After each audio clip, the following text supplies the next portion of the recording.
দুর্গাপুরের ৩৭ নম্বর ওয়ার্ডের রঙ্গতপুরের পুরসা স্বাস্থ্য কেন্দ্রে সারপ্রাইজ ভিজিট দুর্গাপুর পশ্চিমের বিজেপি বিধায়ক লক্ষণচন্দ্র ঘড়ুইয়ের। স্বাস্থ্য কেন্দ্রের বেহাল অবস্থা দেখে বিধায়ক লক্ষণচন্দ্র ঘড়ুই কড়া ধমক দেন দায়িত্বপ্রাপ্ত আধিকারিকদের। জানেন তো এখানে তো খুব বড় বিষয় কিছু নেই, ছোটখাটো একটা রিকোয়ারমেন্ট আছে। আমি ডক্টর শাহনাথ হচ্ছে না ফোন,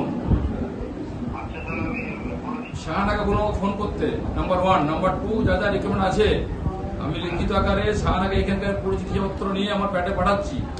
আপনি দেখে পরে 6টা বিষয়গুলো শেষ করে প্রদান করুন, যেগুলো 6টা বিষয় আছে। বাকি পড়াটা পরে দেখবো আমরা কি আছে না আছে, বিল্ডিং পরে দেখবো।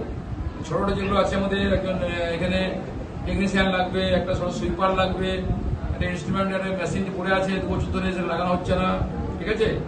কয়েকটা ছোটটা ব্লাড টেস্টের কিছু রিকমেন্ড আছে, সেগুলো হচ্ছে না। ছোট যে মাইনর যেগুলো সেগুলো ইমিডিয়েটলি করুন, বাকিটাই পরে দেখছি পরে কি বলতে কি আছে না আছে। পশ্চিম বিধানসভার 12টি স্বাস্থ্য কেন্দ্র পরিদর্শন করে অবিলম্বে তাকে রিপোর্ট জমা দেওয়ার নির্দেশ দিলেন বিধায়ক লক্ষণচন্দ্র ঘড়ুই। আজকে আমরা পুরসা গ্রামে স্বাস্থ্য কেন্দ্রে পরিদর্শন করলাম, আর করার পর জানতে পারলাম যে এখানে সামান্য ছোটখাটো বিষয় নিয়ে পড়ে, যেমন ব্লাড টেস্টে কিছু কিট, একজন সুইপার, একজন বলবো এই ধরনের টেকনিশিয়ান, মেশিন পড়েছে, লাগানো হয়নি। এই সরকারের আমলে এসছে, 2 বছর মেশিন পড়ে আছে, মেশিনের টাইমও বেরিয়ে গেছে, তার ভেরিফিকেশন ডেট টাইম থাকে। অর্থাৎ এই স্বাস্থ্য কেন্দ্রে এই এলাকার মানুষ পরিষেবা পান, কিন্তু আজকে বসে পড়ে ঠিক করলাম যে ছোটখাটো বিষয়গুলো আছে সেগুলো ঠিক করা হবে। কমিশনের কথা বললাম, থানা বসে কথাবার্তা বলেছি, উনি প্রতি সপ্তাহে একবার কম করে উনি ভিজিট করবেন, যে সমস্যাগুলো আছে ইমিডিয়েটলি সেগুলো দূর করা হবে। আমাদের পুরসা গ্রামে এসেছিলাম, মন্দিরের সামনে যে আমাদের জলের লাইন, নির্বাচনের আগে কবিবাবু তার কবি গান করেছেন এখানে। ভাবুন একবার 3 ইঞ্চি হচ্ছে পুরো এলাকার পাইপ, আর এখানে নেতা আছেন আমাদের সুব্রত বাবু, তার বাড়ি 4 ইঞ্চি পাইপ।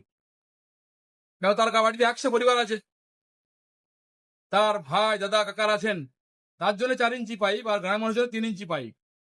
তো এই যে পুরো এলাকার সমস্যা তৈরি করে গেছে কর্পোরেশন থেকে। আগে যে সরকার যে ছিলেন যারা, অনিন্দ্য মুখার্জি, আগে যারা কাউন্সিলর, তার লুটপাট করে রেখেছেন। তাই জন এলাকায় ঘুরছি, সমস্যার পর সমস্যা। আমরা একটু মানুষকে বলবো, একটু ওয়েট করুন। 2.5 মাস সরকার হয়েছে, 6 মাস 13 দিন, কর্পোরেশন ভোট হয়নি, 8 বছর ধরে ভোট হওয়ার পরেও কাজ হয়নি এখানে। যতক্ষণে কর্পোরেশন ভোট না হচ্ছে এলাকার সমস্যা দূর করা অসম্ভব। তা তবুও সাহায্য শুরু করেছি, মুখ্যমন্ত্রীর নির্দেশে আমরা কাজ করছি, ঘুরছি এলাকা এলাকায়। আমরা পুরোপুরি কর্পোরেশন ভোট, আমাদের দুর্গাপুজোর পর ভোট হবে নভেম্বরে, আর নভেম্বরের পরে একের পরে রাস্তাঘাট, জল, বিদ্যুৎ, ড্রেন কাজটা করবো। একটু আশ্বস্ত কথা বলছি, মানুষকে বলবো একটু ধৈর্য ধরুন, অনেক কষ্ট করেছেন, আর কয়েকটা মাস কষ্ট করুন।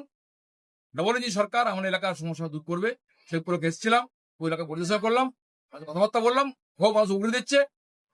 তারপরেও বলবো মানুষকে, ভোট দিয়েছেন, পরিবর্তন নিয়ে এসছেন, একটু সময় দিন, একটু সহযোগিতা করুন। ধন্যবাদ। প্রয়োজনে বিধায়ক উন্নয়ন তহবিলের টাকা দিয়ে মানুষের স্বার্থে স্বাস্থ্য কেন্দ্রগুলোর পরিকাঠামোগত মান বাড়ানো হবে বলে জানান দুর্গাপুর পশ্চিমের বিজেপি বিধায়ক লক্ষণচন্দ্র ঘড়ুই। দুর্গাপুর থেকে অনুরাধা সেনগুপ্তর রিপোর্ট, খাঁটি খবর।